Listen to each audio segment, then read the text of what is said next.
Hello, Garner. Just just enjoyed watching your Down Under finds video. Yeah, I've got pretty much all that stuff, except I don't like Stephen the Board. Never have. There, Steve Kipner, his father, Nat Kipner, was a Yank that came out here. A lot of Yanks came out here, and Poms, and sort of saw there was a niche market down here in Australia, and good on them. I'm glad they did, but they sort of had the financial backing or whatever. But yeah, Nat Kipner, he produced a lot of stuff on Spin label. I never liked Stephen the Board. Great name, but I find them really lightweight. Anyway, yeah, yeah, the Black Diamonds. I think that's my favourite garage Aussie garage track of all time. I Want, Need, Love You. It's just great. And the other one, of course, is the Eloy, By My Side. I think they were from South Australia.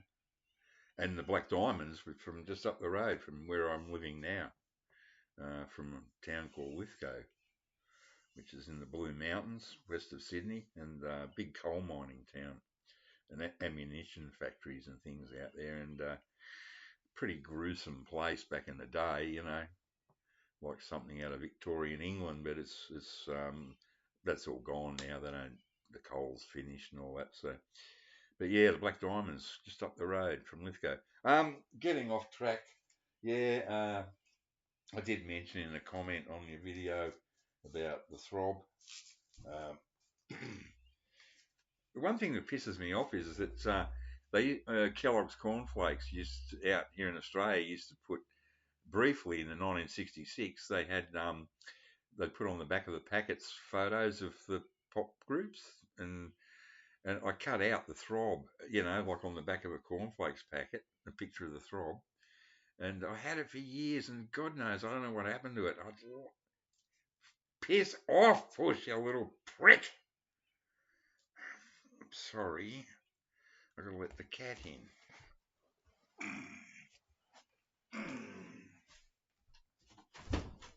Come on.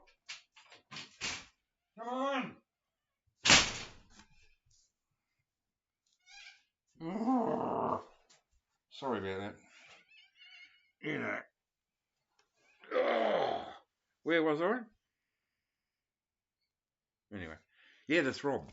Yeah, that single, the B side, Believe in Me. That A doesn't mean that's the A side on the label. That means Australian composition. For a lot of years, I always thought it meant A side, and I go, but how come it's got A there? Because that wasn't the one that was played on the radio, you know. But it turns out that the A was to let the disc jockey know that it's an Aussie composition, and hopefully they would plug it. So that's a little bit of trivia there. Now that one has been given the black hole of death. I did that. I tried that. There was a hideous. Someone had pulled the price sticker off, and it just looked awful. I thought it'd be better to have, the black hole of eternal death there than that. So yeah, 2 copies. This is my original. This is one I picked up, for 5-10 cents or something back in the 80s. But the difference is, I noticed the one you had has got, yeah, it's the same. On the back, they're both the same. It's about Buried and Dead. This is what I'm on about. The follow-up track to Undecided. I think it's even better. And Hot Gully Wind. Now, that track, if you listen to that, what does it remind you of? It reminds you of, so you got to realise the Stones came out here around that time when these were coming out, and they must have heard Hot Gully Wind, because if you listen to the guitar sound on Hot Gully Wind, it's what Keith Richards started to use for all his hits, like Honky Tonk Woman, and even though it's a Mick Jagger song, um, that sort of classic Richards late '60s guitar sound. I swear to God, he's heard Hot Gully Winds because you listen to it. It even sound. If you didn't know who the band was, and you just put the opening guitar bit on Hot Gully Wind on, and then stop it and say, which band was that from the 1960s? Everyone would go, oh, Stones. I bet you anything, if they didn't know who the Masters Apprentices were. Anyway, getting off track here. Um, one of them, yeah, here it is. That's buried, buried and dead. Hot Gully Wind. Yeah.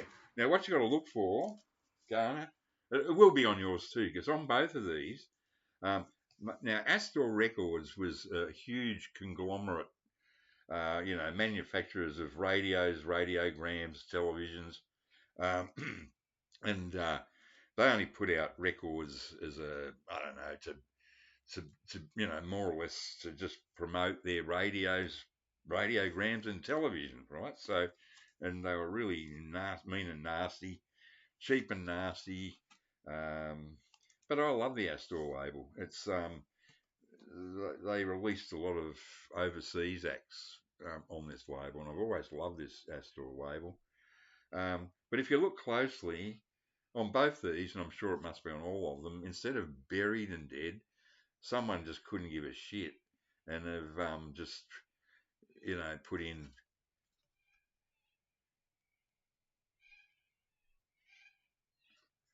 buried and dead. BURRIED. I just thought, yep, it's that'll be right. Uh, Great EP, 3 killer tracks, and one absolute goddamn shocker. She's My Girl, the B side of Buried and Dead. Horrible rubbish. Very unusual for Michael Bauer to write a shit song like that. It's just rubbish lyrics, gutless bloody crap. Anyway, that's enough. Great vid. Loved it, Garner. Thank you for showing those. I might send you some VCLT one of these days. If you want to get in touch with me, just let me know somehow. Put a comment on one of my videos or whatever, and I've got some double ups Aussie stuff from the '60s that you might like, and